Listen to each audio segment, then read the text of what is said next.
Hello everyone, I'm your host Jacob Thomas, and this is The History Book. Today on the show we'll be talking about Christianity to the Native Americans in New England in the colonial age, as well as King Philip's War and the Praying Towns. So pull up a chair and let's get into the history of the Praying Indians.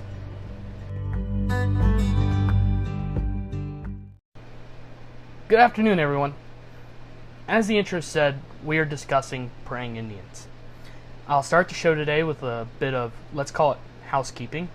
I'll be using the term Indian multiple times throughout the course of this show, and my reasoning for that is primarily that is the term that's used during this time, as well as the term that's used to describe these communities. Now that that is out of the way, we can really jump into the episode. Now, to start, I'm going to give you a brief description of what these communities were and why they kind of popped up around New England and other areas. Now, as I was saying, these Praying Indians, they were Native Americans in the area surrounding New England, so Maine, Connecticut, Rhode Island, Massachusetts, New Hampshire, Vermont, that area, as well as New York, and now, these are primarily the Jesuits that are in here. The Jesuits are in Canada, in Ontario, and Quebec, where they're converting these Indians to Christianity. Now, primarily what I'm focusing on today are the Puritans who are doing this conversion. Now, these communities come about to be known as praying towns, and they were really situated around, as far as the English are concerned, around their towns. This is primarily not just as an outreach to the native population to sort of bring them into Christian belief, but also as a barrier for the English against other natives attacking them. Now, primarily the reason these tribes are converting to protect them, they're converting to protect themselves. They believe that if they convert, that they'll have the English protection, because primarily the ones that are converting are from weak or demoralized tribes. These Indians that were converting, as they came into the communities, they were expected to obey English laws, dress as Englishmen, live in English-style homes, and follow English marriage laws. They were very much being asked to assimilate to English life, to leave the old life behind and take up the new one, in quite a literal sense.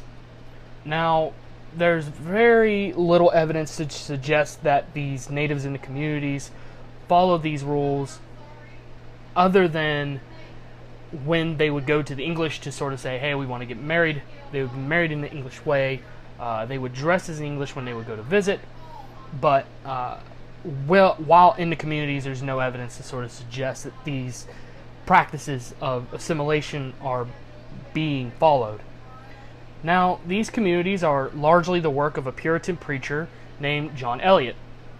So right now, we're going to take a very brief break to hear how you can follow the history book on social media and stay connected with all of our new episodes. And then after the break, we'll jump into the life of the Puritan preacher John Eliot.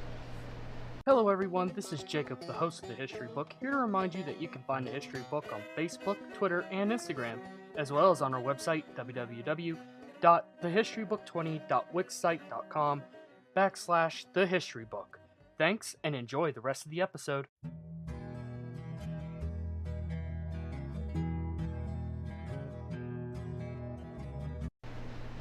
Welcome back.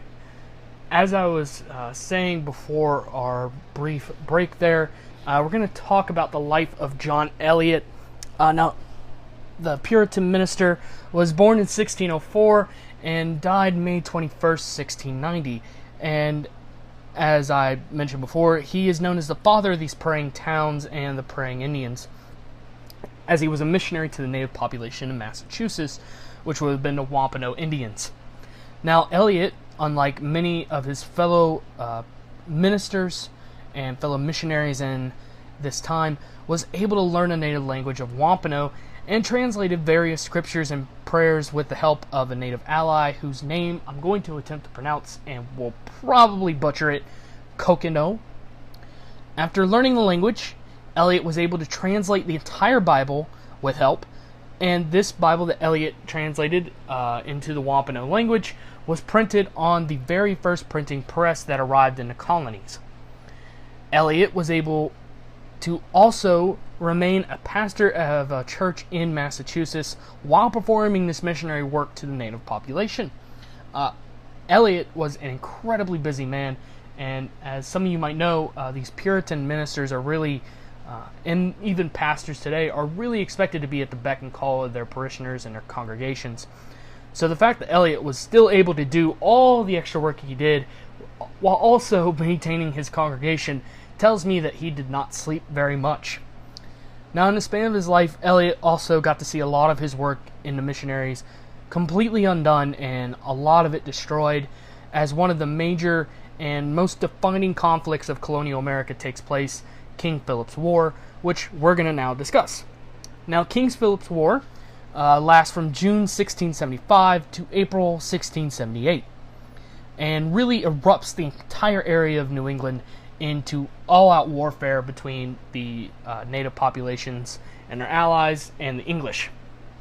Now, Metacom, or who's more commonly known by his adopted English name, King Philip, and the English really break relations here. A lot of their disputes come about from lands and sort of English justice being put on Wampano Indians. As I said, Metacom / King Philip was the leader of these Wampano Indians. Now, one of these incidents of that sort of English justice being assigned to Wampano Indians is one of these praying Indians by the name of John Sassamon.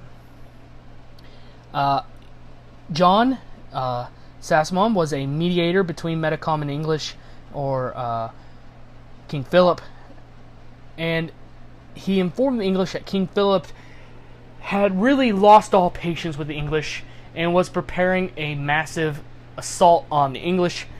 The English obviously couldn't have this. They brought Metacom in to question him in English courts in Massachusetts and quickly discovered there's nothing going on here, and Metacom was allowed to go back to his people and was found not guilty.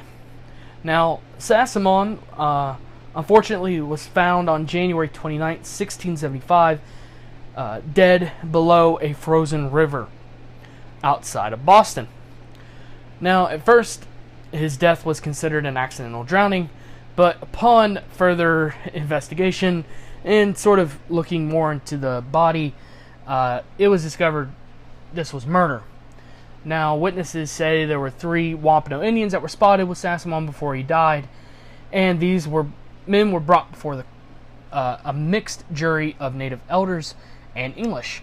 Just to take an aside here, I think that's one of the most fascinating parts of this entire story is that this trial really is it's a mixed juror between native elders and English.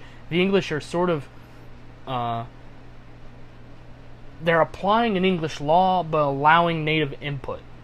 It's interesting little piece of history here. Now, these men are found guilty. They're hung by the English, and this sort of sets off King Philip's War. There's obviously a lot of things that go into it, but this is the incident that really sets it. Now, as a result of a mistrust, not only between King Philip and the English, or the Wampano and English, but also between the English in the praying towns and the Wampano in the praying towns, or the other native population surrounding the English, these praying communities really become targets of warfare. They're mistrust by the English because the English still consider them second-class citizens, and as close to savagery as the English could see they were, they're still very much natives. They're not assimilating the way they were told they would, that they're still very much an Indian. The Wampano, or the other natives surrounding them, on the other hand, saw them as they are assimilating, they're becoming more English, they're not one of us. So it really puts them in the middle of this war, and they become targets of warfare. So right now we're going to transition into our next topic, which is the outcome of the praying Indians and these praying towns after the war and further on into history.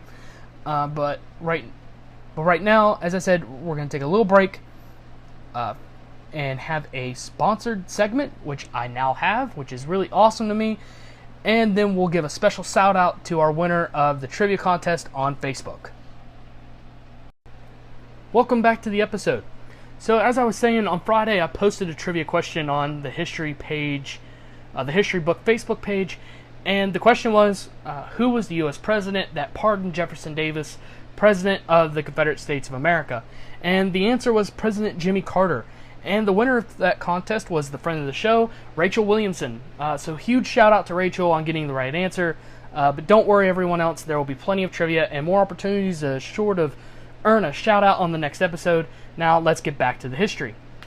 So as I was saying, right now we're going to be talking about the outcome of the praying towns and praying Indians. Now, John Eliot's original plan for the towns was for them to become completely assimilated to English culture, to dress English, marry English, learn English, be Englishmen. This failed as there's no evidence as these Native Americans assimilated in this way. There wasn't a complete assimilation into English life. Part of the reason for this was that even with them attempting some assimilation, they were still seen as second-class citizens by the English. So even though the praying Indians were allowed some self-government after King Philip's War, this power was quickly stripped away, as any of the towns that weren't already destroyed by the war and completely devastated were now left as sort of just second-class citizens, completely beholden to the English, and really not in a good area. The towns disappear slowly as epidemics killed off the native population, and more of their land was taken away, and warfare constantly targeted them. Anytime there's native conflict with the English, these praying towns and praying Indians become targets of that war. Now, despite that, more than 100 praying Indians served in the Continental Army, which I find as just a really cool piece of history. So right now, we're going to wrap up the episode, announce our next episode, and sort of add a cap off to the praying Indians and the praying towns. And we're back. To cap off this week's episode, I'm going to give you guys something that I really haven't been able to share with you on a lot of these topics, and that is my own opinion. First, many have argued that King Philip's War was really a precursor to a growing American identity, and therefore American independence. This comes from the New Englanders really being left on their own to fend off the native attacks by the British, and begin to really think of themselves as apart from England, since the English aren't sending any help.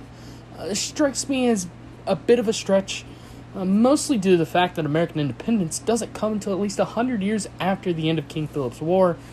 To build an identity takes a long time, and while the results of King Philip's War may have contributed to this growing American identity, it was a very small and minor part of that identity. Secondly, to discuss this topic and not mention the fact that many of these praying Indians were forced into these praying towns would really be an injustice. While there's no telling how many were involuntary or voluntarily put into these towns, there was forced conversion. This really leaves you to ask the question of, is forced conversion really a conversion at all?